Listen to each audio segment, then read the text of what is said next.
કે 3 વર્ષ વીતી ગયા જોતજોતામાં, પણ આંખની સામે હજુ પણ પહેલો દિવસ આવે છે. યાદ કરો, કોલેજની અંદર આવતા અમુકના પગ લથડિયા ખાતા હશે, તો કોઈ બોય ચડાવી શર્ટના 2 બટન ખુલ્લા રાખી આવતા હશે, તો કોઈને તો તેના મમ્મી કે પપ્પા મૂકી જશે, તો કોઈ હજુ પણ એડમિશનની વાત કરવા આવતા હશે. શું લાગે છે કેવી હશે કોલેજ? શું લાગે છે કેવી હશે કોલેજ? એવું પહેલાં અહીંયા બધા પૂછતા હશે. સમય જતાં લાગશે કે આ બીજી એક સ્કૂલમાં આવી ગયા, અને પછી અડધા શોખમાં હશે. કોઈને તો કોલેજની પહેલી ઇવેન્ટ ગમી જશે, કોઈને તો કોલેજની પહેલી ઇવેન્ટ ગમી જશે, તો કોઈને ઇવેન્ટમાં રહેલી એક વ્યક્તિ ગમી જશે.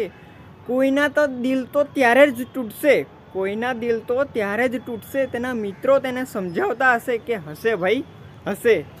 આ બધાની વચ્ચે કોઈ એક ખૂણામાંથી જોતું હશે, કોણ થશે આ ભીડમાં મારું, કદાચ એ જ વિચારતું હશે. તે જ સમયે તેની નજર એક બીજા મિત્ર ઉપર પડશે, અને પછી જોજો ત્યાંથી જ તેમને મિત્રતાની શરૂઆત થશે.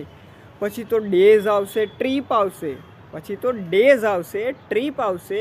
અમુક થિયરીના લેક્ચરમાં ધોળા દિવસે ઊંઘ આવશે. બસ પછી તો આમ કરતાં કરતાં 3 વર્ષમાંથી 9-10 દિવસ બાકી રહેશે. જેને બંક મારીને લેક્ચર છોડ્યા છે ને, બોલો હવે એમની પણ ક્લાસમાં હાજરી રહેશે.